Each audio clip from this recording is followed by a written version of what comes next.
سبحان اللہ والحمد للہ نحمد ونصلی علی رسول الکریم اما بعد اعوذ باللہ من الشیطان الرجیم بسم اللہ الرحمن الرحیم۔ قرآن کے فضائل کے بارے میں جو ہمارے ویڈیو کا سلسلہ جو شروع ہوا، اس میں آج ہم سورہ انفال کے فضائل اور اس کی اہمیت اور اس کی صورت کا فلسفہ بیان کریں گے انشاءاللہ۔ سورہ انفال کے معنی ہیں نوافل۔ نوافل نفل کی جمع ہے، نفل کے معنی ہیں زائد یا ایکسٹرا کے ہیں۔ اس میں 75 آیات ہیں اور یہ 9ویں پارے سے شروع کر 10ویں پارے میں ختم ہوتی ہے۔ اس میں 10 رکوع ہیں۔ اس میں کل الفاظ کی تعداد 1242 ہے اور حروف کی تعداد 5387 ہے، یعنی 5387 ہے۔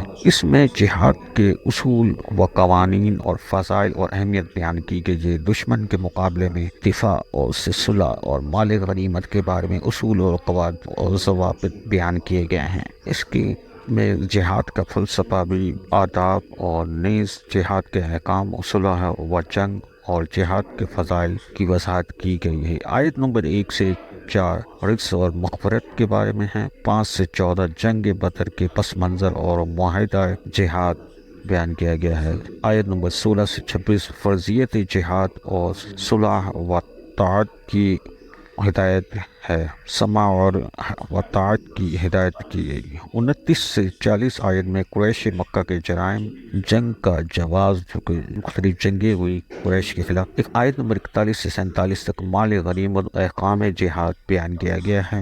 آیت نمبر 48 سے 54 تک جنگ بدر اور ابلیس، ابو جہل اور منافقین کا تذکرہ اور شامل ہے۔ آیت نمبر 55 سے 71 میں احکام صلح اور احکام جنگ یعنی جہاد بیان کیا گیا، اور کوئی دشمن سے بے گناہ قید ہو تو وہ اس کے گھر والے یا عزیز ساتھ بیان کیا گیا ہے۔ اور آخر میں جو آیات ہیں اس کے اندر مغفرت کا بیان کیا گیا ہے اور رزق کے بارے میں بیان کیا گیا۔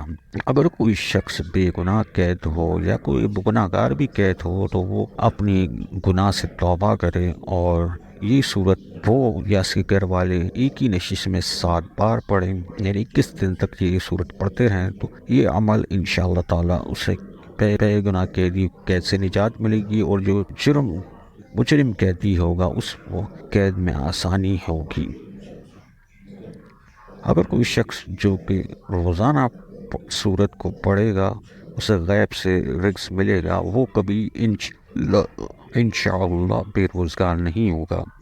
طاقتور دشمن یا کسی بڑے عہدیدار یا کوئی بڑے ظالم شخص یا ظالم حکمران کے سامنے اگر جانا ہو تو یہ صورت پڑھ کر جائے تو انشاءاللہ تعالی یہ صورت اس کے لیے حصار کا کام کرے گی، اور وہ شخص اس سے نرمی سے پیش آئے گا۔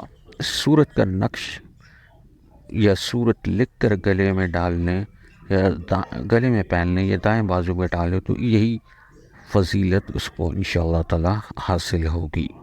ہماری ویڈیو کو لائک کریں، خوب شیئر کریں، ہمارے چینل کو سبسکرائب کریں۔ شکریہ۔